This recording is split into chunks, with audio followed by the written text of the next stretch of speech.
ಅಭಿನಂದನೆಗಳು ಸಂಜನಾ. ನೀವು ಈಗ ರಾಜ್ಯಕ್ಕೆ ಪ್ರಥಮ ರ್ಯಾಂಕ್ ಬಂದಿದ್ದೀರಾ. ನೀವು ಅಧ್ಯಯನ ಯಾವ ರೀತಿ ಮಾಡ್ತಾ ಇದ್ದೀರಿ ಮತ್ತು ನಿಮ್ಮ ಪೇರೆಂಟ್ಸು ನಿಮ್ಮ ಶಿಕ್ಷಕರ ಸಹಕಾರ ಹೆಂಗಿತ್ತು ನಿನಗೆ?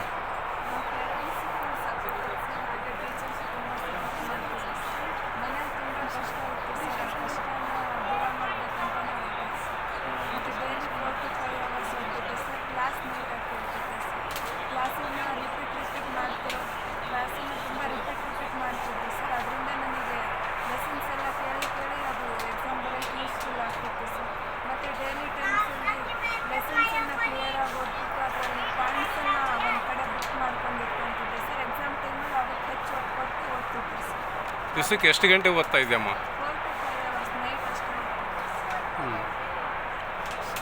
ನಿಮ್ಮ ಶಿಕ್ಷಕರು ಯಾವ ರೀತಿ ನಿಮಗೆ ಸಪೋರ್ಟ್ ಮಾಡ್ತಾ ಇದ್ದಾರೆ?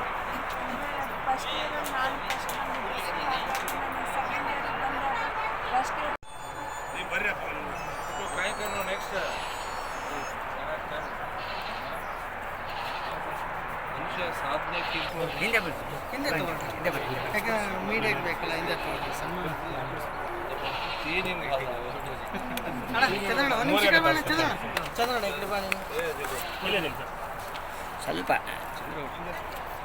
ಸರಿ ನೋಡಿ ನಾಯಿ ಓದುತ್ತಾ ಇದ್ದು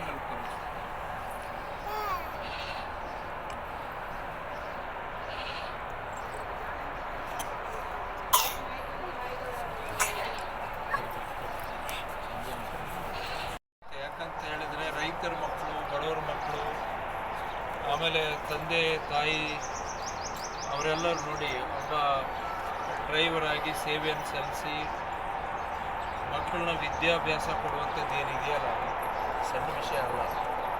ಯಾಕಂದರೆ ಇವತ್ತಿನ ದಿನಮಾನಗಳಲ್ಲಿ ಇವತ್ತು ಕಾಲೇಜ್ಗಳಲ್ಲಿ ಆಗಲಿ ಮಕ್ಕಳು ಓದಿಸೋದಾಗಲಿ ದುಬಾರಿ ಕಾಲದಲ್ಲಿ ಇವತ್ತು ಮಕ್ಕಳಿಗೆ ಆ ಥರ ವಿದ್ಯಾಭ್ಯಾಸದ ಕಡೆ ಹೆಚ್ಚು ಪೇರೆಂಟ್ಸ್ಗಳು ಅನುಕೂಲತೆಯನ್ನು ಮಾಡಿದ್ದಾರೆ. ಖಂಡಿತವಾಗಲೂ ಕೂಡ ಇವತ್ತು ಮಕ್ಕಳು ಆ ಮಟ್ಟಕ್ಕೆ ಓದಲಿಕ್ಕೆ ಸಾಧ್ಯ ಆಗುತ್ತೆ. ನನಗೆ ಅನಿಸೋದು ಏನಂತ ಹೇಳಿದರೆ, ನಾನು ಹೋದ ಸಲನೇ ನಾನು ಅಧಿವೇಶನದಲ್ಲಿ ಕೇಳ್ತಾ ಇದ್ದಿದ್ದು, ಬೆಳಗಾವಿ ಅಧಿವೇಶನದಲ್ಲಿ ಕೇಳಿದ್ದೀನಿ, ಬೆಂಗಳೂರು ಅಧಿವೇಶನದಲ್ಲಿ ಕೇಳಿದ್ದೀನಿ. ರೈತರ ಮಕ್ಕಳು, ಬಡವರ ಮಕ್ಕಳು, ಕೂಲಿ ಕಾರ್ಮಿಕರ ಮಕ್ಕಳು, ಕಾರ್ಮಿಕರ ಮಕ್ಕಳು, ನೀವು ಗ್ಯಾರಂಟಿಗಳನ್ನು ಏನು ಕೊಡ್ತಾ ಇದ್ದೀರಿ, ನೀವು ಕೊಡಿ, ನಮ್ಮದು ತಕರಾರಿಲ್ಲ. ಆದರೆ ರೈತರಿಗೆ ನೀರಾವರಿ ಯೋಜನೆಗಳಾಗಬೇಕು, ಕೂಲಿ ಕಾರ್ಮಿಕರಿಗೆ ಅವರಿಗೆ ಒಂದು ಉದ್ಯೋಗ ಸೃಷ್ಟಿಯಾಗಬೇಕು. ಜೊತೆಗೆ ರೈತರ ಮಕ್ಕಳು, ಕಾರ್ಮಿಕರ ಮಕ್ಕಳು, ಬಡವರ ಮಕ್ಕಳಿಗೆ ಉನ್ನತ ವ್ಯಾಸಂಗಕ್ಕೆ ಸರ್ಕಾರದ ದುಡ್ಡಿನಲ್ಲಿ ಇದನ್ನು ವ್ಯವಸ್ಥೆ ಮಾಡಬೇಕು.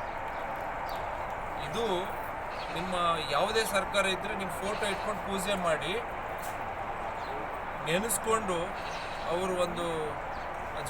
ಆದರೆ ಈಗೇನಾಗುತ್ತೆ, ನಮ್ಮ ರೈತರ ಮಕ್ಕಳು, ಬಡವರ ಮಕ್ಕಳು, ಕೂಲಿ ಕಾರ್ಮಿಕರ ಮಕ್ಕಳು, ಕಾರ್ಮಿಕರ ಮಕ್ಕಳು ಕಷ್ಟ ಇದೆ. ಅವರು ಓದಬೇಕು, ಮನೆಗೆ ಮಕ್ಕಳಿಗೆ ಶಾಲೆಗೆ ಕಳಿಸೋದೇ ದೊಡ್ಡ ವಿಚಾರ.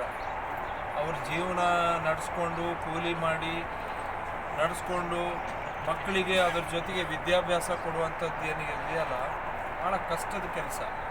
ಅಂಥದ್ರಲ್ಲಿ ಸಂಜನವರು ಇಷ್ಟು ಕಷ್ಟಪಟ್ಟು ಓದಿ ತಂದೆ ತಾಯಿ ಕೀರ್ತಿ ಮನೆಗೆ ನಾವು ಎಂಕರೇಜ್ ಮಾಡಬೇಕು.